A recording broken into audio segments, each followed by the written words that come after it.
Para suster, bapak ibu, saudara-saudari, opa oma, kakek nenek, semua umat yang ikut misa bersama kami secara live streaming. Baru-baru ini ada kejadian di mana orang mencuri ikannya Romodanan di kolam, di kebun. Tangan yang tidak tertib macam ini menurut bacaan Injil hari ini penggal lah. Lebih baik kita tidak punya tangan daripada hanya punya tangan untuk mencuri apa yang bukan bagian haknya kita. Tangan yang tidak bermanfaat, tidak berguna, karena tangan seharusnya dipakai untuk kerja, bukan hanya dipakai untuk mencuri. Maka tangan yang seperti ini tangan yang tidak bermanfaat. Dan orang yang meninggal dengan tangan yang tidak tertib seperti ini, tangan yang suka mencuri seperti ini, ganjarannya adalah neraka. Neraka adalah tempat di mana orang-orang jahat berkumpul. Neraka tidak mungkin untuk orang-orang yang baik selama hidupnya. Maka surganya kita itu jelas sekali. Surga itu adalah untuk orang-orang yang baik, melakukan segala sesuatu sesuai dengan kehendak Tuhan, yang berkaitan dengan 10 perintah Allah. Salah satunya adalah hukum ke-7, jangan mencuri. Jadi kalau kita suka mencuri, otomatis tidak mungkin kita masuk surga. Demikian juga berkaitan hukum-hukum yang lain. Nomor 1 sampai ke-3 itu urusan yang Tuhan Allah. Bagaimana soal kuduskan hari Tuhan, soal tidak menyebut nama Tuhan secara sembarangan,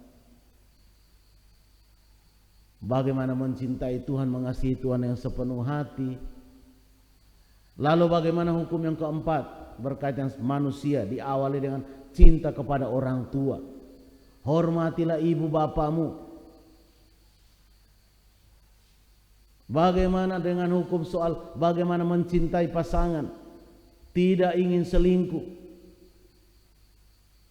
tidak menambah 02, 03 dan seterusnya. Ada istri sah di rumah, cari lagi istri di luar. Ada suami sah di rumah, cari lagi suami yang tidak sah di luar. Atau simpanan-simpanan di luar. Walaupun seringkali yang simpan itu adalah para pria, bapak-bapak. Sudah punya istri tunggu di rumah, ternyata dia di tempat lain ada simpanan lagi. Kalau simpanan dalam bentuk deposito uang bagus. Tapi simpanan dalam bentuk manusia, bernyawa, repot. Setelah punya anak di sini, ternyata dengar dia punya anak lagi di tempat lain. Maka yang tidak tertib macam ini menurut Tuhan penggallah.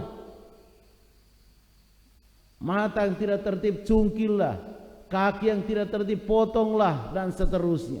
Supaya apa? Kita hidup dengan tertib dan benar. Maka untuk seluruh umat di sekitar Tolonggeru yang biasanya suka mencuri, itu lebih penggal lah. Kaki yang suka jalan ke kebun orang itu penggal saja. Tangan yang suka tidak tertib itu penggal saja. Mata yang suka rakus dan barangnya orang itu cungkil saja. Supaya hidup tertib. Karena kalau dengan demikian tidak mungkin kita masuk surga. Maka semoga pada pagi hari ini dengan firman Tuhan ini menyadarkan kita semua bahwa hidup yang tidak tertib tidak layak menjadi orang beriman. Hidup yang tidak tertib tidak layak untuk dibanggakan.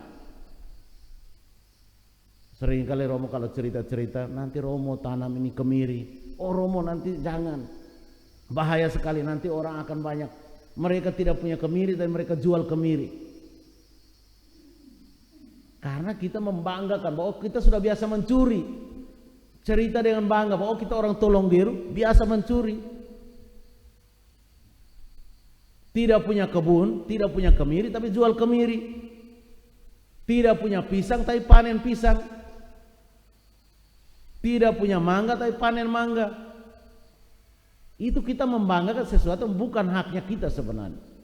Harusnya kita malu. Saya tidak punya pohon pisang tapi saya kok bisa panen pisang. Sementara saya tangan sehat, kaki sehat. Kenapa saya tidak tanam sendiri? Harus malu dengan ini sebenarnya. Bukan bangga bahwa kita biasa mencuri. Itu bodoh. Maka semoga Tuhan sungguh-sungguh menyadarkan kita bagaimana cara hidup yang tertib, cara hidup yang baik.